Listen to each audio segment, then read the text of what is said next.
Saludos hermanos, estamos saludando un nuevo domingo, una nueva oportunidad de compartir juntos este recorrido por la palabra de Dios, descubriendo sus verdades, descubriendo también la voluntad del Señor y estando dispuestos a ponerla por obra, a ponerla en práctica, a verdaderamente a ser llamados pues hijos de Dios en medio de esta generación. Le invito a orar, pidiéndole al Señor su dirección y su cuidado. Oremos. Dios del cielo, queremos en esta hora agradecerte por tus bondades, por tus misericordias, por tus gracias que son nuevas cada mañana, igual que tus misericordias, Señor. Permite, Dios del cielo, que tú nos sostengas y nos bendiga siempre. En el nombre de ti oramos. Amén. Firmes en las dificultades. Qué importante mantenerse firme, mantenerse bien posicionado en la gracia del Señor en medio de las dificultades. Y este es el caso de la iglesia de Esmirna, la segunda de las 7 iglesias a la que Juan, pues por mandato de Dios, le escribe estas misivas y a cada una de ellas con un mensaje en particular. Hablemos un poco de la iglesia de Esmirna, de la ubicación geográfica de la ciudad y de cada uno de sus diferentes, pudiéramos decir, ubicaciones y demás. Actualmente Esmirna existe con el nombre de Izmir. Está situada en la costa occidental del Asia Menor. Tiene un puerto protegido frente a una bahía que hace de ella un clima muy especial, como el clima mediterráneo, lleno y colmado, pudiéramos decir, de una brisa refrescante que es muy apreciada en los calurosos meses del verano. El puerto, como puerto al fin, como este accidente geográfico, facilita el comercio. Y en esta importante zona marítima de desarrollo, pues la ciudad de Esmirna, actualmente Izmir, pues tiene una privilegiada ubicación y es muy desarrollada aún en la actualidad. Era en aquel tiempo y también en la actualidad un puerto que fomentaba el comercio.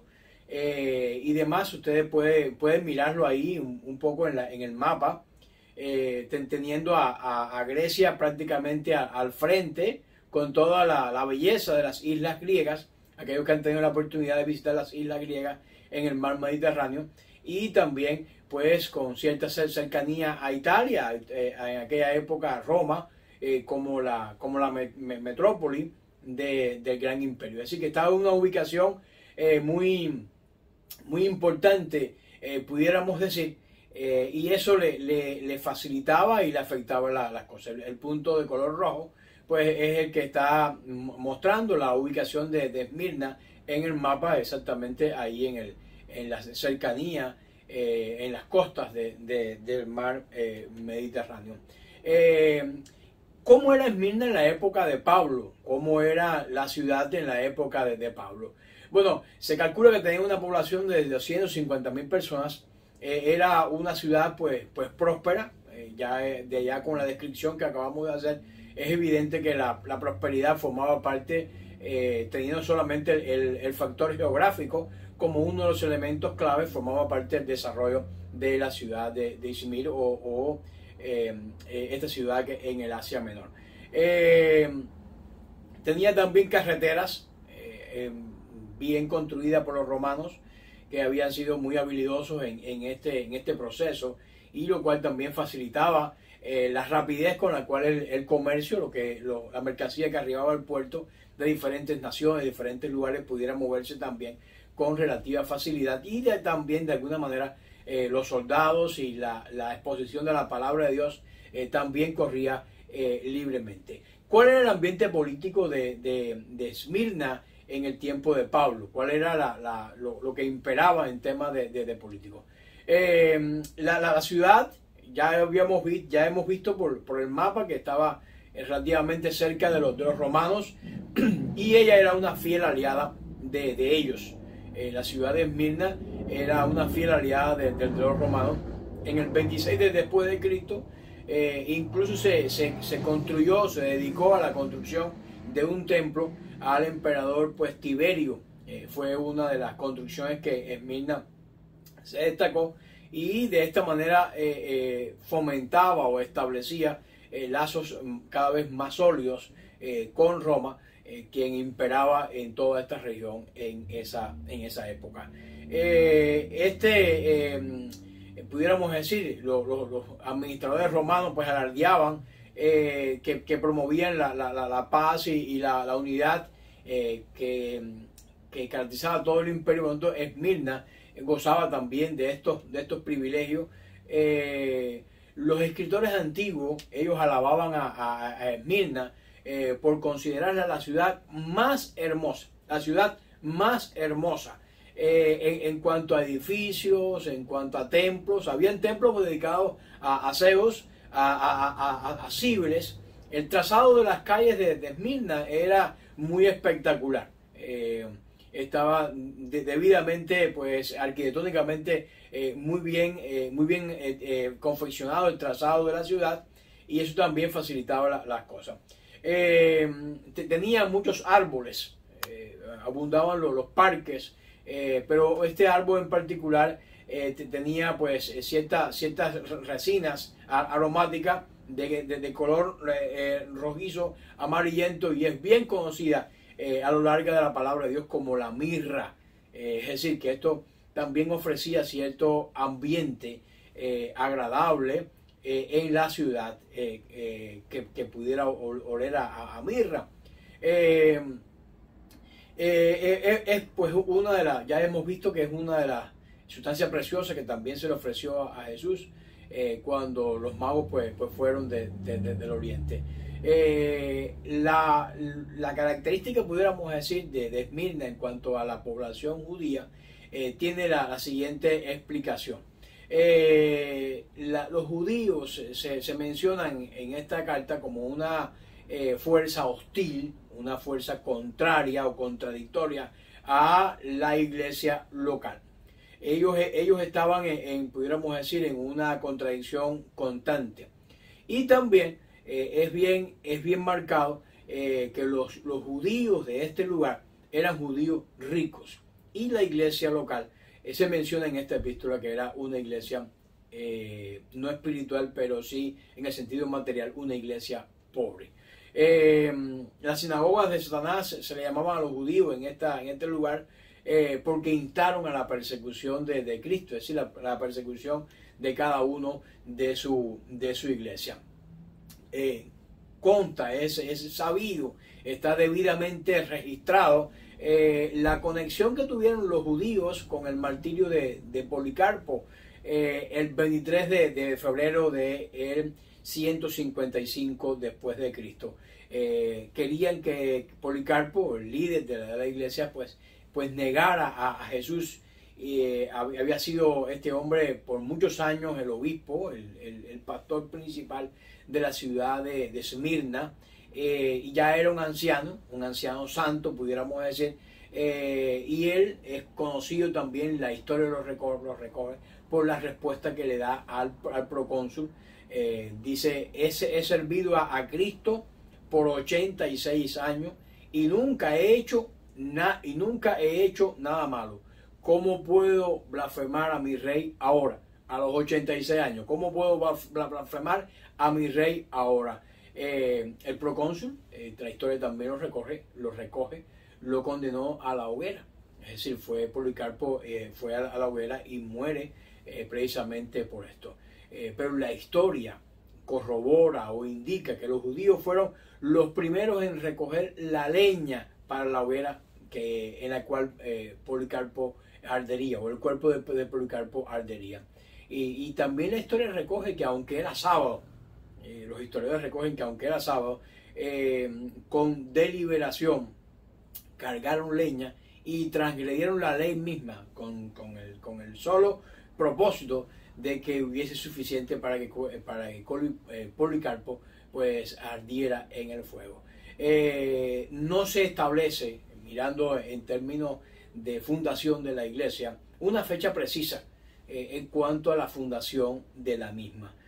No sabemos si aquellos judíos que estuvieron en la fiesta de Pentecostés, que Hechos capítulo 2, versículo 9 nos narra, nos cuenta, si algunos de ellos al regresar pues llevaron o publicaron las verdades que ante ellos se hicieron visibles y proclamaron, o si en algún momento pues Pablo cuando fue a Éfeso en algún momento al comienzo de los 50, pues Pablo también llegó a este lugar y llevó al evangelio y estableció la iglesia de Esmirna. No tenemos a ciencia cierta una certeza entre una cosa y la otra. Ahora, ¿cómo se manifiesta? Después de hablar un poco acerca de Esmirna y ubicarnos geográfica, política y socialmente en lo que estaba aconteciendo en ella. ¿Cómo se presenta el Señor a la ciudad de Esmirna? ¿De qué manera pues le habla o le expresa? Bueno, estamos siguiendo pudiéramos decir, estos puntos que son coincidentes en las siete cartas que se escriben, que Juan escribe a la iglesia de Apocalipsis. Y la primera parte de ellos pues tiene que ver con el saludo. En el versículo 8 de Apocalipsis capítulo 2, vamos a estar del versículo 8 al 11. En el versículo 8 del capítulo 2 del libro de Apocalipsis está la iglesia en medio de dificultades. Está la iglesia en medio de problemas. No es una iglesia relativamente con una solvencia económica. No es una iglesia que pueda, pudiéramos decir, tener una influencia muy alta en la ciudad de Esmirna. Es una iglesia que está bajo presión de los romanos y bajo presión de los propios judíos, que intentan con todo su poderío y toda parece ser su ubicación diplomática, ejerciendo presión para eliminar a este grupo que conformaba la iglesia de Esmirna. Está la iglesia sufriendo todos estos embates. Esta es pudiéramos decir, la iglesia sufrida de estas siete lugares, y hay un saludo de esperanza. En medio de todo eso, situación externa, aparentemente contradictoria para que pueda existir la esperanza, el saludo que el Señor le ofrece o le transmite a la iglesia de Esmirna es un saludo esperanzador. Dice la palabra del Señor: y escribe el ángel de la iglesia de Esmirna, el primero y el último, que fue muerto y vive, dice estas cosas. Está el Señor hablando de esa posición tan especial, el primero y el último, pero el que vive es el que te está sencillamente hablando, es el que te está transmitiendo este mensaje, es el que te está saludando. Debemos saber que Jesús le ordena a Juan que escribiera la epístola a la iglesia de Esmirna, y se identifica a sí mismo como el primero y el último. El primero y el último. Recordemos en el pasaje en el capítulo 1 del libro de Apocalipsis, que cuando Juan vio aquella imagen, dice que la Biblia que cayó como muerto a los pies del Señor. Y la respuesta del Señor es: no temas, yo soy el primero y el último. Para Juan, este fue un mensaje de aliento. No temas. Yo no soy nada raro ni extraño que viene a dañarte. Yo soy el primero y el último. En otras palabras, yo soy el todo. Yo soy el único. Yo soy Jesús. Y este es el mensaje en el cual también se transmite. Esta es la parte de esa visión que Juan recibe en la isla de Patmos, que usa el Señor para saludar a la iglesia de Esmirna. Yo sé que estás en dificultades, que has caído como muerto, estás sin fuerza. Yo sé que estás totalmente destruido. Yo sé cómo tú estás. Pero quien te saluda es el primero y el último. No temas. No temas. Siéntete seguro, porque contigo está Jesús. Contigo está el Rey. El primero y el último. Recordemos que más adelante, al final del libro de Apocalipsis 21:13, se repite esta frase pues con otras más. Yo soy el alfa y el omega, el principio y el fin, el primero y el último. Vuelve a repetir el Señor al final del libro de Apocalipsis esta exclusividad, pero con esta exclusividad es con la que está saludando a la iglesia de Esmirna, es con la que está animando. Es un saludo de esperanza. Es una iglesia caída, como Juan estaba caído ante aquella visión tan magistral que nunca antes había podido divisar y que sintió tanto temor. Pero la respuesta de Dios sigue siendo para ella: no temas, no temas, el primero y el último está aquí contigo. Mi hermano y mi hermana, ¿a qué le temes? ¿Cuáles son tus luchas y cuáles son tus quebrantos? Confiemos en el Señor, confiemos en su fuerza. El primero y el último también está con nosotros. El primero y el último también nos está animando. El primero y el último también está transmitiendo un mensaje de no temas. Mantente firme en medio de las dificultades y en medio de los problemas. Esta frase, primero y el último, es indicativa de que Dios hace de sí mismo al dirigirse a Israel. Isaías 44, versículo 6, dice de la siguiente manera: así dice el Señor Todopoderoso, Rey del Redentor de Israel: yo soy el primero y el último. Y añade, lo cual es explicativo para poder entender por qué es un saludo esperanzador. Dice Isaías: fuera de mí no hay otro Dios. ¿Quién te saluda entonces? Te saluda esa exclusividad. Te saluda el único Dios verdadero. Te saluda Jesús. Jesús se define a sí mismo como igual en poder y autoridad a Dios. A propósito, aparte de estas palabras, no hay ninguna otra alusión en la palabra de Dios referente a la iglesia de Esmirna. No hay otro momento en el cual Esmirna pues aparezca. Pero qué interesante, que aunque no hay una mención amplia, lo más interesante es que no había pasado desapercibida para los ojos de Jesús. Ni su quebranto, ni sus dificultades habían pasado desapercibidas. Y Él está enviando un mensaje esperanzador. Jesús agrega esta identificación de primero y último, algo más, añade un detalle más que también nos llena de esperanza. El que murió y está vivo. El que murió y está vivo. Y esta misma expresión forma parte del saludo que esta visión que Juan tiene en la isla de Patmos le transmite a él para que se incorporara y comenzara a hacer parte o a escribir todas las verdades que Dios quería mostrarle. El que murió en la cruz del Calvario venció la muerte y está vivo.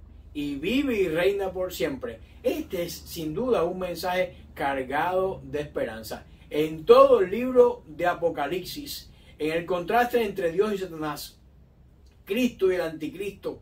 Así el anticristo bajó en forma de bestia que sale desde el mar, recibió una herida mortal y a pesar de todo vivió. Así nos lo cuenta Apocalipsis capítulo 13, los versículos 3, 12 y 14.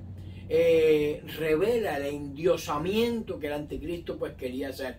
Pero la diferencia entre el Cristo y el anticristo radica en que el Cristo murió, pero también triunfó sobre la muerte y tiene la llave del Hades y vive y da vida a su pueblo. La bestia, por su parte, el anticristo, herido de espada, es arrojado vivo y con el falso profeta en el fuego de azufre ardiente que arde por siempre, Más adelante, el versículo 9, después de ese saludo cargado de esperanza y de significado, en el versículo 9, hay una descripción que también nos anima muchísimo en medio de las dificultades y en medio de los problemas. El versículo 9 dice de la siguiente manera: yo conozco tus obras, tu tribulación y tu pobreza, pero tú eres rico, y la blasfemia de los que dicen ser judíos y no lo son, sino sinagogas de Satanás. Aquí hay una evaluación reconfortante, porque para una iglesia sufrida y una iglesia que probablemente pensaba que no tenía absolutamente nada, lo cual también la historia lo confirma, aunque no hay muchas menciones, no hay más menciones en toda la palabra de Dios. Jesús se está dirigiendo a esta iglesia, pero lo está haciendo de una manera muy particular. Se dirige a cada uno de los miembros de la congregación, se dirige a cada uno de los miembros de la iglesia, se dirige a cada uno de ellos mediante el empleo del pronombre posesivo tú. Es decir, está plenamente consciente de la tribulación. Está plenamente al tanto de lo que está sucediendo en la iglesia de Esmirna. Está al tanto de la pobreza que han tenido que soportar ellos por ser cristianos. Pero Esmirna está en las manos del Señor y está en el nombre de Cristo. La palabra tribulación usada en este pasaje es un hecho significativo: vivir bajo la opresión en situación de estrechez, vivir oprimido y vivir también con escasos recursos. Los que han vivido bajo régimen totalitario pues han experimentado y de seguro pueden entender a cabalidad este significado o lo que estaba sintiendo la iglesia de Esmirna. Estaban viviendo una situación de mucha estrechez, pero una cosa lleva a la otra. La opresión conduce a la pobreza cuando no se dispone de maneras o de formas para trabajar, ni recursos para testificar o testimoniar de Cristo. Los creyentes de Esmirna, entonces, quizás, ¿qué habían sufrido? Habían sufrido la confiscación de sus bienes. Algunos de ustedes que vivían en otras naciones, sus bienes fueron confiscados. Ellos habían sufrido la confiscación de sus bienes. ¿Por qué? Por ser creyentes. ¿Por qué le confiscaron sus bienes? Por alguna ideología nueva que entró y consideró que usted había estado, en fin, dieron una razón y lo expropiaron de esos recursos, de esos bienes terrenales. Porque la palabra pobreza, pues traducida del griego poteia, se refiere a una pobreza cercana a la opción de mendigar. Es decir, se habían quedado, en otras palabras, de limosna. Le habían expropiado de todo y se habían quedado de limosna. Estaban cerca a tener que comenzar a mendigar. Pablo habla de esta situación cuando le escribe a los Corintios. Dice, segundo de los Corintios capítulo 8, versículo 2, aunque era rico por causa de ustedes, se hizo pobre, porque mediante su pobreza ustedes llegaron a ser ricos. Se refiere a Jesús. Se humilló y con ello pues venció la muerte, y con ello también hizo la obra redentora. Jesús entendía muy bien la pobreza y la escasez que Esmirna tenía. Él mismo lo había experimentado. Jesús pone de relieve estas palabras al pueblo de Esmirna, que son espiritualmente ricos, porque las riquezas de este mundo tristemente no las podemos llevar. Usted puede luchar y querer tener más y más, y de pronto usted se va de cabeza por un infarto y ¡pum! Todo lo que tenía aquí se queda, no se lo puede llevar, o por cualquier otra causa, cualquier otro. La riqueza verdadera es la riqueza espiritual. La riqueza que verdaderamente tiene provecho para esta vida y para la vida venidera es su riqueza espiritual. Y Pablo y Juan está por orden del Señor alentando o transmitiéndole a la iglesia de Esmirna de que ellos, a pesar de que no tienen nada, lo tienen todo porque tienen a Jesús. Y esa es la mayor riqueza que podemos tener en la vida.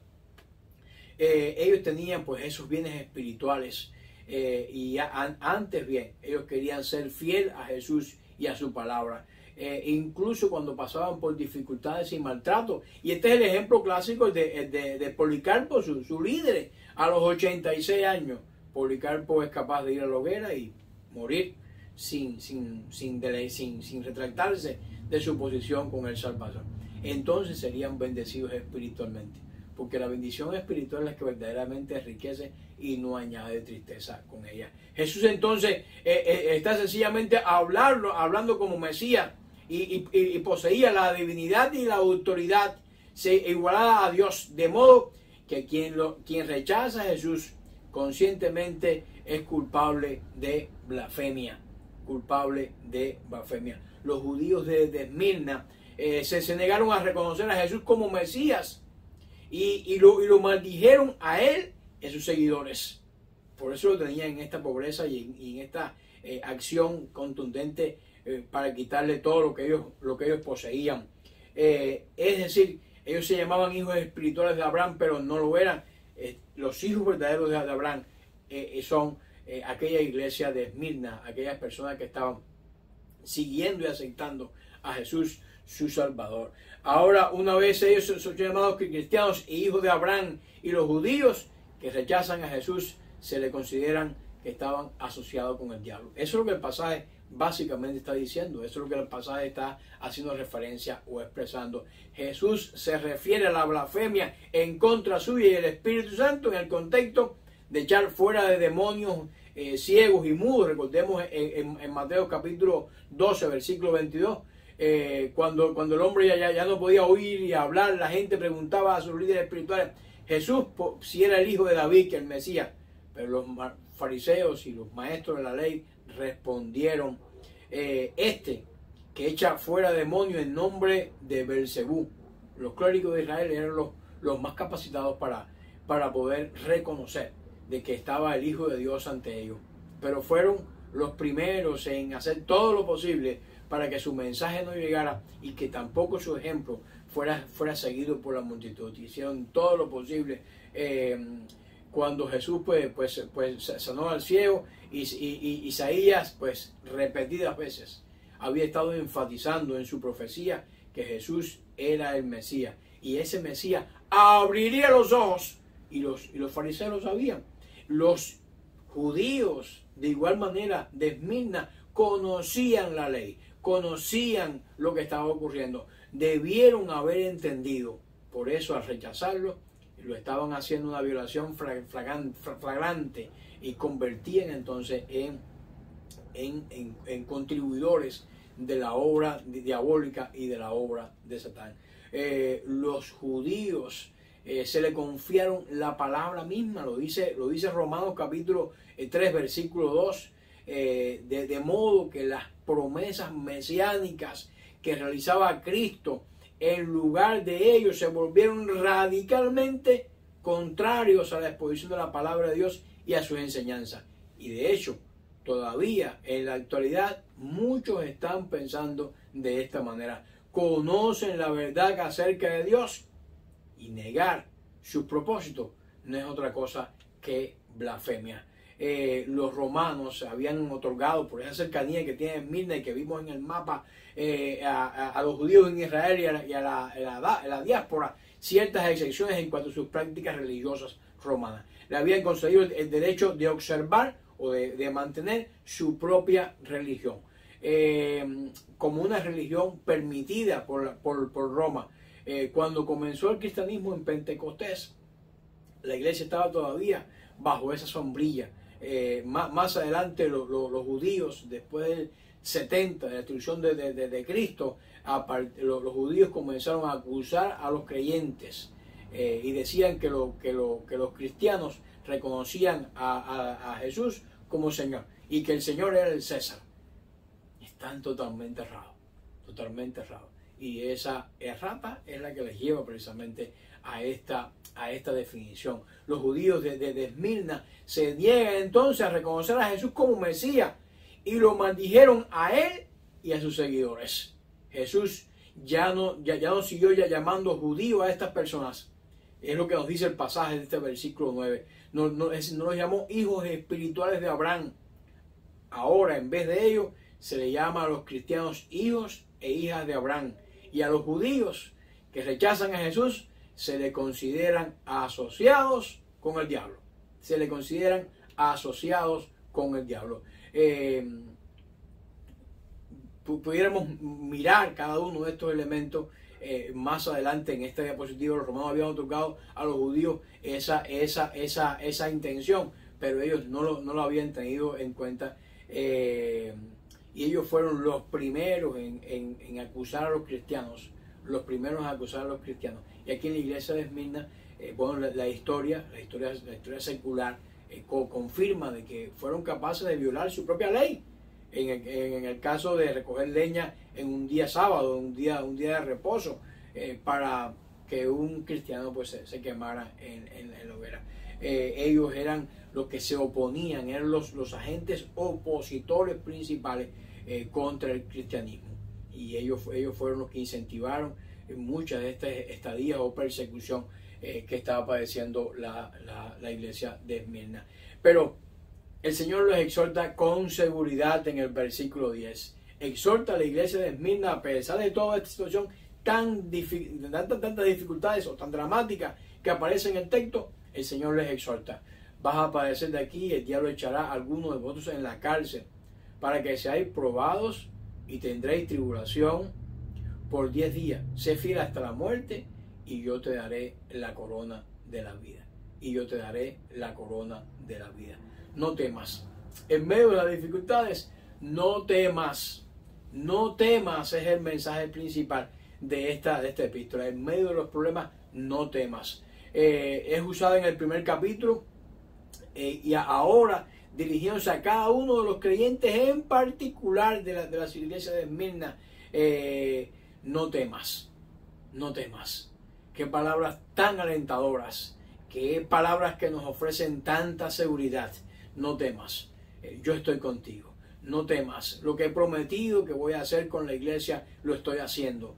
No temas todas estas dilaciones, todas estas dificultades momentáneas que están enmarcadas en un rango de 10 días, pero no también son 10 días pues literales y demás. Quien tiene el control de toda la situación realmente que le espera a su pueblo, está revelando que ellos van a entrar en un periodo de sufrimiento, pero que Él va a estar a su lado, que Él va a estar cercano, que Él le va a estar ayudando.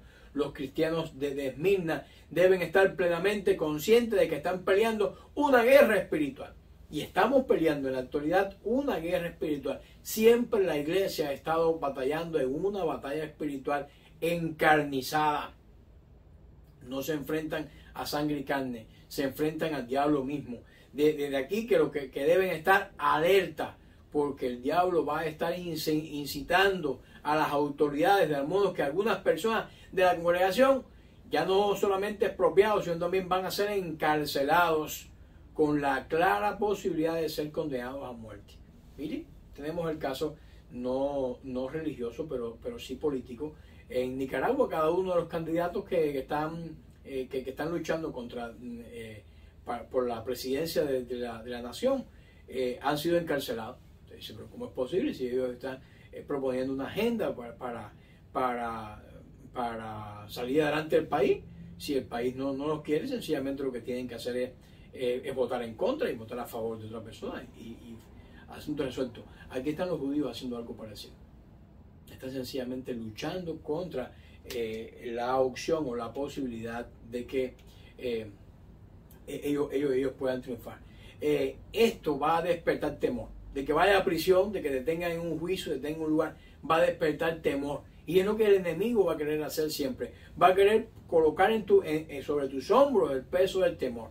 Va a querer que tu mente esté mirando sin encontrar salida. Va a querer que muchas veces no encuentres qué pasos ni en qué dirección debes encaminar estos pasos. Y esto proporciona temor. Cuando una persona es encarcelada sin que se la acusen de cargos y demás, sencillamente porque sabe que lo que viene a continuación es el martirio, eso tiene que provocar cierto temor. Aunque ellos ya habían soportado la confiscación de los bienes y de las propiedades, habían vivido en una pobreza extrema y habían sido calumniados, el encarcelamiento a un juicio o previo a un juicio que podía conducir a la muerte, Jesús decía que era una amenaza a sus vidas y es para probar su fe en Él. El número 10 que aparece en ese texto, el significado en su totalidad del sistema decimal es un número simbólico, ya habíamos hablado, para expresar la totalidad del periodo de sufrimiento, que no es ni corto ni largo, pero que sí va a ser completo, es decir, un sufrimiento completo, porque con toda seguridad el sufrimiento va a concluir. Y esto es lo más importante. Sé fiel hasta la muerte en medio de esas circunstancias abrumantes. Y yo te daré la corona de la vida. En toda la historia de Esmirna, sus ciudadanos habían sido fieles. Primero los griegos, luego los romanos. La fidelidad a Roma era una característica bien conocida del pueblo de Esmirna. Pero ahora Jesús invita a sus seguidores a que le sean fiel a Él, a Jesús, se le llama el fiel. También lo es Antipas, el mártir de Pérgamo, que lo veremos en el próximo domingo. Ahora se les pide a los santos de Esmirna que paguen el sacrificio y ser fiel hasta la muerte. Ser fiel hasta la muerte. El caso de Policarpo, pues la historia lo recoge muy en particular. Y esto conlleva a una promesa de vida. La corona, es decir, la plenitud de la vida. La corona es símbolo de la plenitud de la vida. Es emblemático de gozo y de felicidad. La más elevada, la inmortalidad, la vida eterna. Porque en este mundo somos peregrinos. En este mundo somos un tránsito, un intervalo de tiempo. Pero la eternidad es por toda la vida. Y el Señor está hablando de esa promesa de victoria. Lo que está ocurriendo físicamente, lo que está ocurriendo externamente, no es ni puede ser. Es exactamente circunstancial. Pero lo que está ocurriendo internamente va a desembocar en algo mayor y más completo. La eternidad con el Señor. Si los santos de Esmirna pagan con su vida por el testimonio de Jesús, recibirán vida imperecedera en gloria eterna. Y algunos de ellos, pues lo hizo con gusto. De hecho, su pastor lo había recogido en la historia por este pasaje. Miremos entonces cómo debemos estar entonces en medio de las dificultades. ¿Qué debemos hacer en medio de los problemas? Atento a la voz de nuestro Dios. Debemos estar atentos a la voz de nuestro Dios. Usted ve una situación difícil, usted ve algo dramático, esté atento, porque Dios siempre habla. Está atento al Espíritu porque siempre nos va a hablar. El que tiene oído, oiga lo que el Espíritu dice a la iglesia. El que venciere no recibirá daño de la muerte segunda. Fíjense, daño de la muerte segunda. Daño de la muerte segunda. No está hablando de la muerte primera. Algunos de ellos iban a morir. Y el Señor lo sabía. Y el Señor lo sabía. Es muy relevante que lo tengamos presente. La repetición una vez más de la frase pone al relieve la acción del Espíritu Santo en la transmisión del mensaje de Cristo a la iglesia. El Señor transmitiendo el mensaje de Cristo a la iglesia. Esta carta, como ustedes ven, no se dirige solo a la congregación de Esmirna, sino a todas las iglesias. De modo que esta carta, junto con las otras, es un mensaje universal a la iglesia que sufre, a la iglesia que es oprimida, a la iglesia que es privada de libertades, a la iglesia que el propio sistema político oprime e impide que sean expositores amplios de la palabra, lo que le impiden el acceso a los medios de comunicación, lo que le impiden la libertad religiosa, lo que le impiden que puedan vivir como Cristo manda que lo haga su iglesia. El mensaje es claro, es para todos. No temas, no temas. Dios está contigo. Dios te bendice. Una vez más aparece el verbo triunfar como una promesa. El vencedor recibirá la promesa de que no le va a afectar la segunda muerte. No le va a afectar la segunda muerte. La primera muerte forma parte del fallecimiento físico. Algunos de ellos iban a sufrir esa muerte. La segunda, de quedar para siempre al lado de Dios. Esa es la más tenebrosa. Esa es la más difícil. Pero estaba garantizada. Estaba garantizada. Atento a la voz de Dios. Está garantizada esa bendición. Bienaventurado y santo el que tiene parte en la primera resurrección. Dice la palabra de Dios. La segunda muerte no tiene potestad sobre estos, sino que serán sacerdotes de Dios y de Cristo y reinarán con Él por 1000 años. Así es el mensaje que continúa en Apocalipsis capítulo 20, versículo 6. Pero añade más, y la muerte y el Hades fueron lanzados al fuego, y esta es la muerte segunda. Y añade también la palabra, pero los cobardes, los incrédulos, los abominables, los homicidas, los fornicarios, hechiceros, los idólatras y todos los mentirosos tendrán su parte en el lago que arde con fuego y azufre, y esta es la muerte segunda. Y esta es la muerte segunda. Ellos iban a ser librados de la muerte segunda. Librados. y recibirían la corona de la vida. Otros no tendrían ese privilegio. Los santos pueden sufrir muerte física de manos de sus perseguidores. La iglesia sigue siendo perseguida en las naciones de la ventana 1040, en las regiones de la India, en regiones incluso de los que predican con los indígenas. La iglesia sigue siendo perseguida, pero nunca quedará separado de Dios. Nunca quedarán separados de Dios. De la muerte segunda, nunca quedarán separados.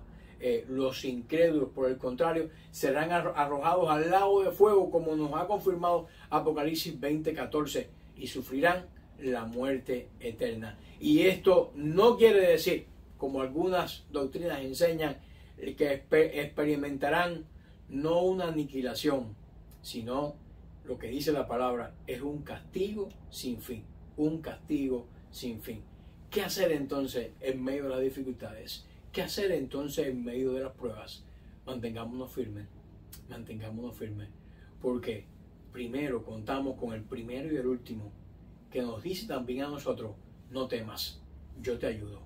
Contamos además con la presencia del Espíritu de Dios, que nos anima a que estemos atentos, escuchando en medio de las dificultades de su palabra. Y contamos con la tremenda garantía de que la eternidad está garantizada para todos aquellos que hemos creído en Jesucristo como nuestro único y personal Salvador. Podemos ser perseguidos, podrán quitar nuestra vida, nuestra vida en el sentido físico, pero nunca podrán quitar la bendición de la vida eterna que Cristo ganó por nosotros. Por lo tanto, firmes en medio de las dificultades. Oremos. Padre Celestial, te agradecemos tanto, Señor, tanto, porque mores en nuestros corazones y que nos hayas permitido conocerte. Ayúdanos, oh Dios, en medio de nuestras batallas, de nuestros conflictos, de nuestras preocupaciones. Permite, oh Dios, que podamos estar tranquilos y descansando en tu presencia y en tu amor. En el nombre de Jesús. Amén.